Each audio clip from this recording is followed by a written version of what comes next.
Hey, what if I told you that Visa and MasterCard are quietly killing competition and squeezing small businesses while pocketing monster profits? That's exactly what Senator Josh Hawley called out in a Senate showdown that left the room reeling. Let's break it down. Hawley didn't mince words. He stared down the Visa and MasterCard execs and asked, "What's your profit margin?" Their answer, over 50%. More than half of every dollar is pure profit. Hawley. Thank you, Mr. Chairman. Just on that point about Visa and MasterCard being successful businesses, I think you figured it out, haven't you? I mean, what's your profit margin, Ms. Kirkpatrick? It's circa 50%. Mr. Sheedy? Slightly higher. It's higher than 50% profit margin? Slightly higher than MasterCard, yes. Yeah, that's incredible. 50% profit margin. I mean, that's absolutely unbelievable. What's the answer to the Walmart question, by the way, that Senator Welch posed to you? What's Walmart's interchange fee that you negotiate with them? I don't have it with me today. You don't have any idea whatsoever? Is it higher or lower than 2.5%?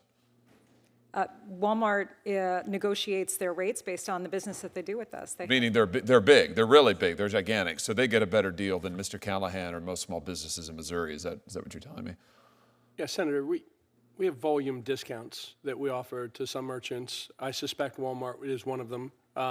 And you know, I don't believe that it's commercially unreasonable to get an arrangement where in exchange for more volume, a merchant can qualify for lower rates? Well, I'm sure it's not commercially unreasonable for Walmart, or certainly it's in their financial interest and in yours, but I doubt it's in Mr. Callahan's financial interest. And my question to you, Mr. Callahan, is when you've got Walmart and other major competitors getting charged much less than you are, why in the world would you stick with these guys? I mean, why is it that small businesses continue to use Visa and MasterCard when you're getting charged so much more?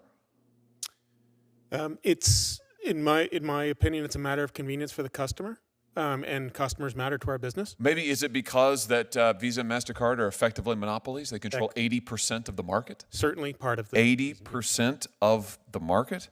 I'm just having a hard time understanding, Mr. Sheedy and Ms. Kirkpatrick, you have a business model, you're making over 50%. That's not just big business, that's highway robbery, especially when small businesses are barely scraping by. And it gets dirtier. Hawley grilled them on special deals for big box stores like Walmart, while your local bakery or hardware store gets hammered with higher swipe fees.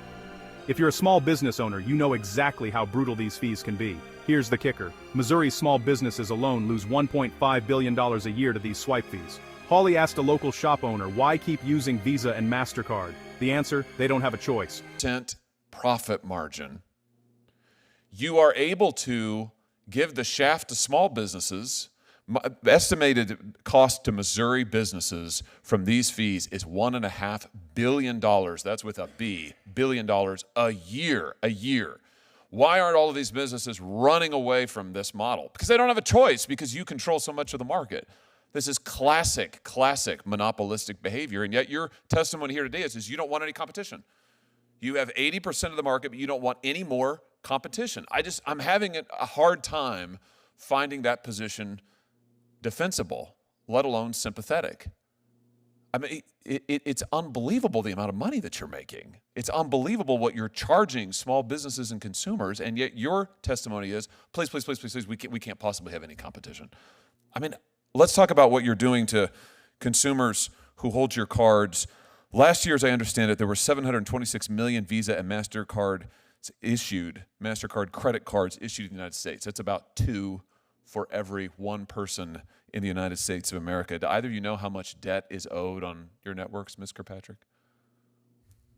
We're not the bank, so we don't have visibility into that information. We also don't generate revenue from interchange. Oh, okay, you have no idea. Mr. Sheedy, do you know? I don't know. Well, let me help you out. Let's have a look. It's $1.17 trillion. $1.17 trillion is what consumers now owe on your credit card networks. Do either of you know what the average interest rate is on your networks? Ms. Kirkpatrick? Oh, Senator, we're not the bank. We don't set the interchange. I know, we don't set the rates. from it, and you know. Do you know what it is? This is your business model. We don't collect revenue from interest Sheedy, rates. do you know? I don't, Senator. I mean, do either of you read the newspaper? Forbes. Those two giants control 80% of the market. That's not competition. That's a monopoly. And if you think it's just hurting business, think again. Americans owe a jaw-dropping $1.17 trillion in credit card debt. When Hawley pressed for the average interest rate, the execs played dumb. But Forbes didn't, 29%. Nearly double from just a few years ago. Then Hawley dropped the bomb. Visa and MasterCard allegedly pay off competitors to stay out of their market. Apple, Square, you name it.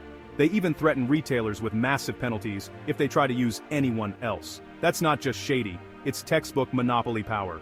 Hawley's message was clear: this can't continue. He even floated Trump's idea to cap credit card interest rates, saying it's time to protect Main Street. Magazine just estimated last week that the average credit card APR in your networks is 28.75%. Average.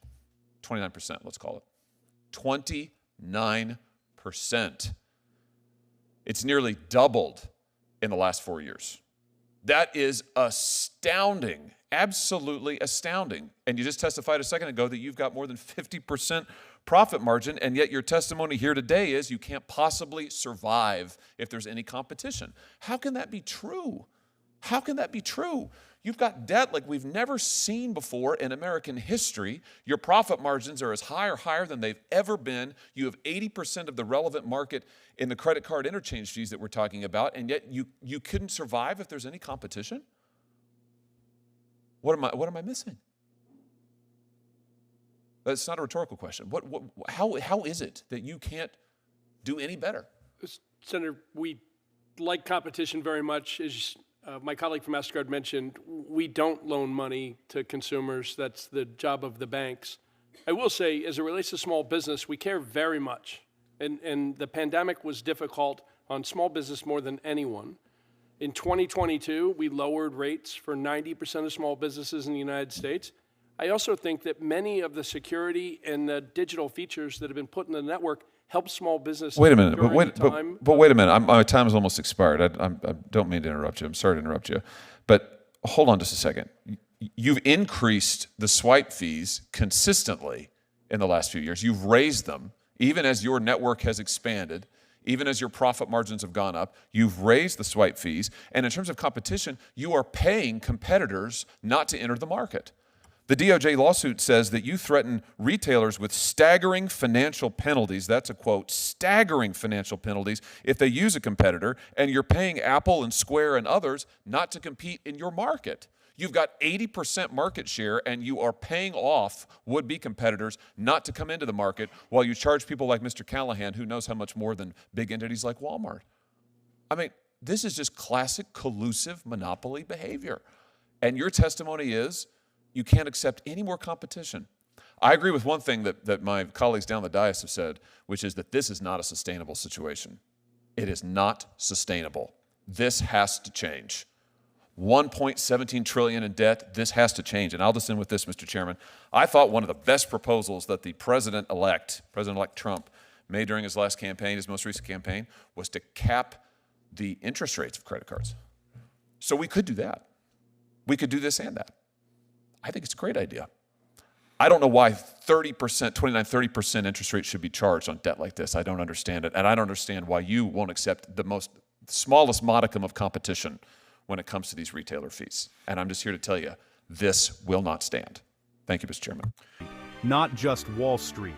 Bottom line, Visa and MasterCard's grip on the market is strangling small businesses and trapping consumers in debt. Will Washington finally act? If you want more truth bombs like this, hit subscribe, smash that like button, and stay tuned. This fight's just getting started.